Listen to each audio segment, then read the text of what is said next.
Gbogbo ojú tó ń wò mí, gbogbo etí tó ń gbọ́ mi, mo kí yín pé ẹ káàbọ̀ sí orí ètò bó ṣe ń lọ ní ìkànnì Kilarigbo TV. Ẹ kú dédé àsìkò yìí, àdẹ̀kú gbogbo ọ̀rọ̀ òṣèlú. Ẹ̀yin èèyàn mi, báwo ni gbogbo àdúgbò yín lọ́hùn-ún? Ṣé gbogbo ẹ̀ ń lọ dáadáa? Ṣé dáadáa lẹ wà? Ṣé iṣẹ́ yín ń lọ déédéé? Gẹ́gẹ́ bẹ́ẹ̀ ṣe mọ̀ tá a ṣe máa ń ṣe lórí ètò bó ṣe ń lọ. A máa ń sọ̀rọ̀ nípa gbogbo nǹkan tó ń ṣẹlẹ̀ ládùúgbò, gbogbo nǹkan tó ṣẹlẹ̀ káàkiri tó jẹ wá lógún tó kàn wá gbọ̀ngbọ̀ngbọ̀n. Oyindamọ́lá Ọmọ́tọ́lá lorúkọ tèmi, ọmọ tó dùn, ọmọ tó ṣàtàṣàtà.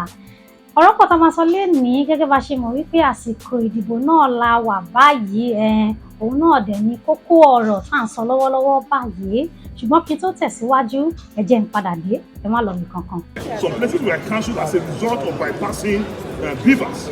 So the only way to detect that beavers have been bypassed is for us to see the uploaded results. And we insisted that the chairman should show us here now the uploaded results state by state, just like the way they are displaying the collated results they are presenting. And that is the only way to test the veracity and authenticity of these results. If not, we are only here to endorse the fraud that has been done from the unit to the ward to the state. Ẹ̀yin èèyàn mi, ẹ káàbọ̀ padà sí orí ètò. Gẹ́gẹ́ bá ṣe mọ̀ pé orí ètò bó ṣe ń lọ náà la wà. Gẹ́gẹ́ bí mo ṣe sọ lẹ́ẹ̀kan, mo sọ pé ọ̀rọ̀ òṣèlú òun ni ọ̀rọ̀ tí à ń sọ̀rọ̀ lé lórí báyìí. Pàápàá jùlọ ètò ìdìbò tí ó ṣẹlẹ̀ ní àná àti ìjẹta. Òun náà ni à ń sọ̀rọ̀ lé lórí báyìí torí pé òun ni ọ̀rọ̀ tó jẹ́ kókó lọ́wọ́lọ́wọ́ báyìí tí gbogbo èèyàn sọ̀rọ̀ nípa ẹ̀, tí gbogbo èèyàn ṣe hílàhílo sí pé ibo ni ọ̀rọ̀ yìí fẹ́ já sí báyìí. Gẹ́gẹ́ bá ṣe mọ̀ wípé ètò ìdìbò ti kọjá lọ, ètò ìkàbò ló ń ṣẹlẹ̀ lọ́wọ́lọ́wọ́ báyìí, wọ́n ṣì ń ka àwọn ìbò yẹn lọ́wọ́. Torí pé ètò ìdìbò tó ṣẹlẹ̀ ní ọjọ́ Saturday, àwọn ibì kankan wà tó jẹ́ pé wọ́n ní láti lọ tún ìbò náà ṣe tí wọ́n sún sí ọjọ́ kejì tó jẹ́ ọjọ́ Sunday. Àwọn apá ibì kan ní ìlú Èkó bíi Surulere, Ìkàtẹ́ àti àwọn ibì kan náà ní ìlú Delta àti àwọn ìlú ibòmíràn náà, àwọn ni wọ́n tún ṣe ní àárọ̀ ọjọ́ Sunday ní dédé aago 8:30. Ní alẹ́ àná yẹn náà ni wọ́n ti bẹ̀rẹ̀ sí ní ka ìbò yẹn tí wọ́n dẹ̀ sún ìtókù sí àárọ̀ yìí láti nǹkan bíi aago 11:30. Gbogbo ìtọ́ ti kà lọ síwájú kà lọ sẹ́yìn báyìí, ó fi hàn wá gẹ́gẹ́ bí nǹkan tó sọ wípé ní ìlú Èkó ń bí Peter Obi ti Labour Party òun ló jáwé olúborí nínú local governments 20 tí a ní ní ìlú Èkó ń bí. Òun mú local government 9, bẹ́ẹ̀ ni Aṣíwájú Bọ́lá Ahmed ti ẹgbẹ́ APC àwọn mú local government 11. Ṣùgbọ́n nínú ìtọ́mú yìí, nọ́mbà títí Peter Obi òun ni ó pọ̀ jù tó jẹ́ 582,454 votes. Títí Bọ́lá Ahmed Aṣíwájú Tinubu ti APC tó tẹ̀lé ó jẹ́ 570,605. Eléyìí ni ó fi hàn wípé Peter Obi títí Labour Party òun ló jáwé olúborí ní Èkó. Bọ́lá Ahmed Tinubu ti APC òun náà ló jáwé olúborí ní ìlú Ògùn, Kwara àti Ọ̀yọ́ lọ́wọ́lọ́wọ́ báyìí. Tó tilẹ̀ jẹ́ pé ètò ìkàbò náà ṣì ń lọ lọ́wọ́lọ́wọ́, ṣùgbọ́n àwọn ìta àti gbọ́ òun náà ni a ti sọ báyìí. Mo lérò pé nígbà tí wọ́n bá ka gbogbo ìbò náà tán, àwọn ẹ̀ka INEC tó jẹ́ pé àwọn ni wọ́n ń ṣe iṣẹ́ lórí ètò ìdìbò àti ìkàbò gẹ́gẹ́ bí gbogbo wa ṣe mọ̀, wọ́n á jẹ́ ká mọ gbogbo bí ọ̀rọ̀ náà bá ṣe lọ. Ẹ̀yin tèmi gbàgbó lóríṣiríṣi ń lọ lórí ọ̀rọ̀ ìdìbò yìí o. Àwọn kan sọ pé àwọn ọ̀rẹ́, wàhálà tí ń ṣẹlẹ̀ láàrin ọ̀rẹ́, bó ṣe ń ṣẹlẹ̀ láàrin ọ̀rẹ́ ló ń ṣẹlẹ̀ láàrin ẹbí. Bí bàbá ṣe ń kọ mọ́lẹ̀ ni ọkọ ń kọ ìyàwó báyìí lórí ọ̀rọ̀ ètò ìṣèlú yìí, tó jẹ́ pé àwọn ọ̀rẹ́ gan wọ́n ti ń lálé ara wọn báyìí. Lágbo òṣèré tíátà náà nǹkan ọ̀gbẹ́yìn bẹ́ẹ̀ oríṣiríṣi ṣáà là ń gbọ́ báyìí bí wàhálà ṣe ń ṣẹlẹ̀ lọ́tùn ló ń ṣẹlẹ̀ lósì. We are not here to rubber stamp infractions. We are not here to rubber stamp the abnormalities that have been done. We are here to check them. But the national chairman of INEC is not giving us the opportunity to question what they are doing. He's saying that all has been done, meaning we are just here to rubber stamp. And we are going to prove that we are not here to rubber stamp. We have no other country to call our own but this country. We are going to do everything humanly possible to make sure that the right thing must be done.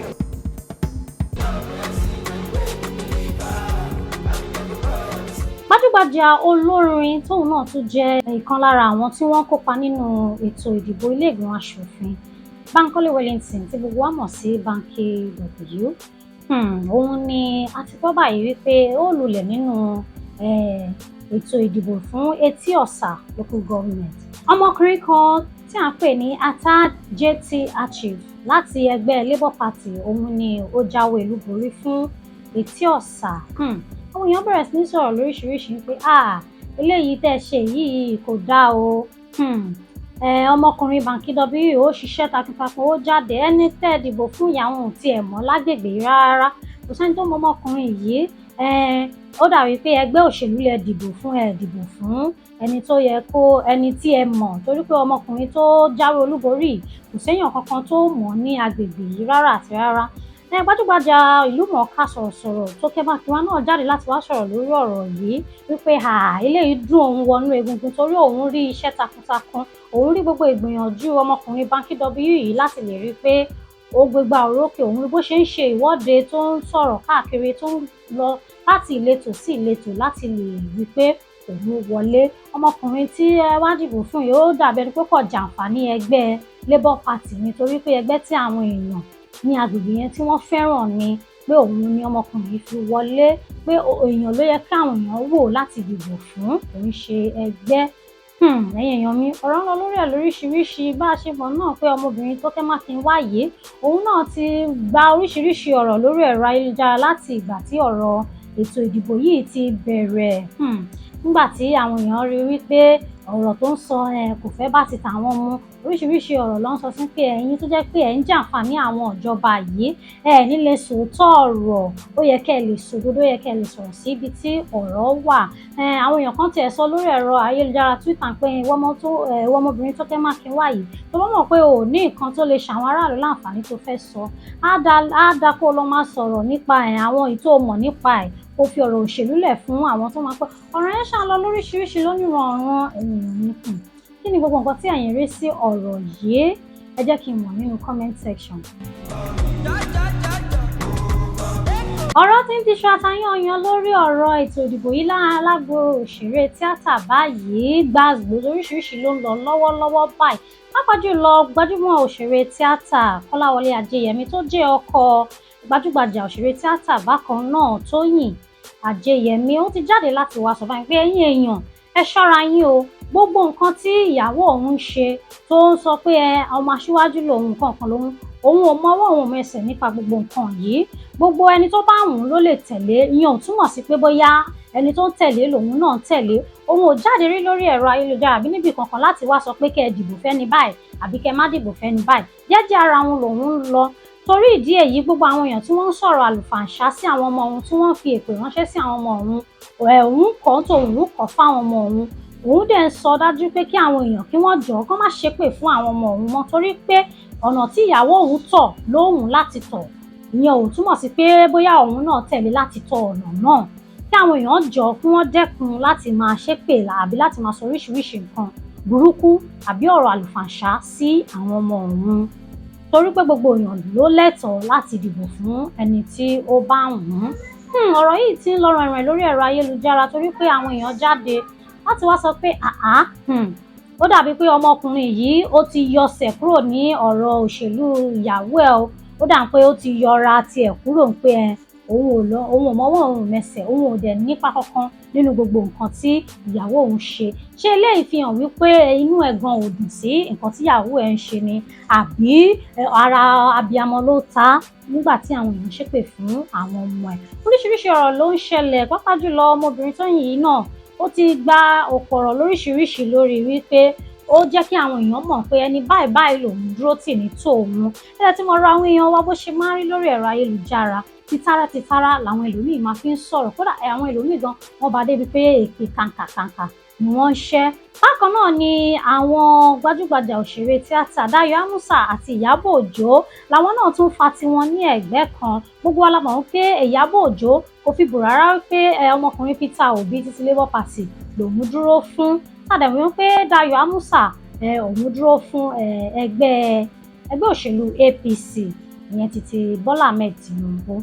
Nípa oríṣiríṣi ọ̀rọ̀ tó ń sọ ni Ìyábọ̀ Òjó jáde láti wá sọ pé gbogbo ọ̀rọ̀ tí Dayọ̀ Amusa sọ kò dárúkọ tòun síbẹ̀, ìyẹn fi hàn wípé kò ń ṣe òun ló ń bá wí, kò tiẹ̀ lè jẹ́ òun ló ń bá wí nítorí gbogbo àwọn nǹkan tó kà sílẹ̀ yìí ní pé MC Olúọmọ ló ń san owó iléèwé àwọn ọmọ òun ló sanwó ilé òun, pé kò ń ṣe òun ló ń bá wí torí pé MC Olúọmọ kọ́ ni ó ń san owó iléèwé àwọn ọmọ òun. Bákan náà ni kò ní ṣe òun ni ó ń tọ́jú àwọn ọmọ òun àbí òun ló ń fún àwọn olóúnjẹ. Lóòótọ́ MC Olúọmọ jẹ́ ọ̀rẹ́ òun, ó dẹ̀ ti ṣe àwọn oore fóun rí lẹ́yìn, ṣùgbọ́n ìyẹn ò wá sọ pé kóun torí ẹ̀ kóun wá dìbò fún ẹni tí MC Olúọmọ ń tẹ̀lé. Ẹni tó bá wù òun gẹ́gẹ́ bí ọmọ Nàìjíríà rere lòun lè tẹ̀lé, òun dẹ̀ ti jẹ́ kí àwọn èèyàn mọ̀ pé ẹni báyìí lòun máa tẹ̀lé ní tòun.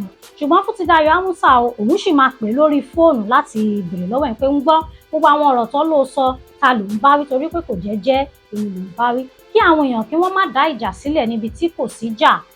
Gbogbo àwọn ẹni tí wọ́n dárúkọ yìí ọ̀rẹ́ òun ni gbogbo wọn ṣe, ṣùgbọ́n ìyẹn ò ní pé kóun tẹ̀lé ẹni tí wọ́n ń tẹ̀lé torí pé ètò òṣèlú gbogbo ẹni tí ó bá wùyàn náà ni èèyàn máa dìbò fún. Èèyàn mi kí lẹ rí sí ọ̀rọ̀ yìí torí bí ọ̀rọ̀ yìí ṣe ń lọ yóò dà pé eléyìí tí wọ́n ń rò lọ gbá tán rò láwo tán gbá fúnra wọn yìí kọ́rọ̀ yìí má padà ju bá a ṣe lérò lọ. Ṣùgbọ́n èmi lérò wípé gẹ́gẹ́ bá a ṣe mọ̀ gẹ́gẹ́ bí ọmọ Nàìjíríà rere oníkálukú ló ní ẹ̀tọ́, gbogbo wa lè dìbò féèyàn kan, òun náà ṣe máa ń ṣe ètò ìdìbò, òun náà ṣe máa ń gbé gbogbo àwọn nǹkan báyìí kalẹ̀ tó bá jẹ́ pé gbogbo èèyàn máa dìbò fún èèyàn kan ni wọn ò ní wulẹ̀ ṣe gbogbo ètò ìdìbò yìí everybody gbogbo èèyàn kúkú kọrí sọ́dọ̀ èèyàn kan náà. Ṣùgbọ́n tí nǹkan bá ti wà tó jẹ́ ọ̀rọ̀ ìlú oníkálukú ló mọ ibi tó máa dúró sí, oníkálukú dẹ̀ ló lẹ́tọ̀ọ́ gẹ́gẹ́ bí ọmọ ìlú yẹn láti sọ pé ibi báyìí lòun máa wà àbí ibi báyìí ni òun máa dúró sí. Kò wáyà kí lè tí máa fa gbogbo nǹkan tá à ń gbàgbé ẹni gbàgbá ọtí àwọn kan tiẹ̀ bọ́ra tí èpè ni lọ́nṣẹ́ pè lóríṣiríṣi. Àdúrà tó yẹ ká máa gbà ni pé ẹnikẹ́ni tó bá wọlé kí Ọlọ́run ọba kó bá wa tọ́ wọn lọ́kàn, kó rí dájú wípé gbogbo nǹkan tó bá máa ṣe gbogbo ìgbésẹ̀ tó bá máa gbé ní orí àlééfà náà èyí tó máa tó ará ìlú lára, tó máa dẹ̀ wá lọ́rùn, tó dẹ̀ máa mú ìtẹ̀síwájú dé bá ìlú Nàìjíríà. Eléyìí ló yẹ kí a máa sọ̀rọ̀ lé lórí, ló yẹ kí a dẹ̀ máa tọpinpin. Kò ṣe pé ká wá máa bára wa jà, kí ọkọ máa bá ìyàwó jà, kọ́rẹ́ máa bá ọ̀rẹ́ jà àti gbogbo irú nǹkan bẹ́ẹ̀ ni. Ẹ jẹ́ ká gbìyànjú láti rí pé a fi ọwọ́ sowọ́pọ̀ kí ìlú wa kó lè tẹ̀síwájú. Prince Okoji ìyẹn ti gbajúgbajà òṣèré tíátà ti Gẹ̀ẹ́sì Mercy Johnson Okoji òun ló jáwé olúborí fún ilé ìgbìmọ̀ aṣòfin ní local government Esa North and South ní ìlú Ẹdó lọ́hùn-ún. A lè rí àwòrán kan báyìí tí gbogbo wọn jó tí wọ́n ń bá ṣe àjọyọ̀. Àwọn ẹgbẹ́ náà ti jáde láti wá kí ipò oríire. Gẹ́gẹ́ bá ṣe mọ̀ wípé ètò ìkàbò ṣì ń lọ lọ́wọ́lọ́wọ́ báyìí. Nígbà tí wọ́n bá ka gbogbo ẹ̀ tán àwọn ẹ̀ka INEC wọ́n á jẹ́ ká mọ gbogbo bí ọ̀rọ̀ ètò náà gbogbo tó bá já sí. Àwọn náà ni wọ́n ní ẹ̀tọ́ láti sọ ẹni tó bá jáwé olúborí. Àdúrà wa lẹ́ẹ̀kan sí òun ni pé ẹni tó máa bá wa sún ìlú wa lọ síwájú, tó máa mú ìtẹ̀síwájú dé bá ìlú Nàìjíríà, tó máa rọ àwọn aráàlú lọ́rùn, òun náà ni kí Ọlọ́run kó bá wa ṣe síbẹ̀. Àríjù báyìí lọ lórí ètò bó ṣe ń lọ ẹ̀yin èèyàn mi. Ẹ má gbàgbé wípé ní iléeṣẹ́ Kilarigbo a máa ń ṣe àkálẹ̀ ètò tó yanrantí fún gbogbo ẹni tẹ́ tún ń ṣe káràkátà, a máa ń ṣe ìpolówó ọjà fún yín. Ẹ kàn sí wa lórí gbogbo àwọn ẹ̀rọ tó wà ní ojú àwòrán yín yìí láti lè bá yín ṣe gbogbo oríṣiríṣi ọ̀rọ̀ tẹ́ bá fẹ́ ká bá yín ṣe. Orúkọ tèmi ni Oyindàmọ́lá Ọmọ́tọ́lá, ọmọ tó dùn, ọmọ tí ṣàtàṣàtà. Tẹ́ bá fẹ́ tẹ̀lé mi ẹ lè tẹ̀lé mi lórí Instagram @official_honeybell_. Ẹ̀yin tèmi ó ti wá tásìkò láti máa lọlé báyìí. Kọ́lọ́run kó ṣọ́ ìpàdé wa. Ó dàbọ̀.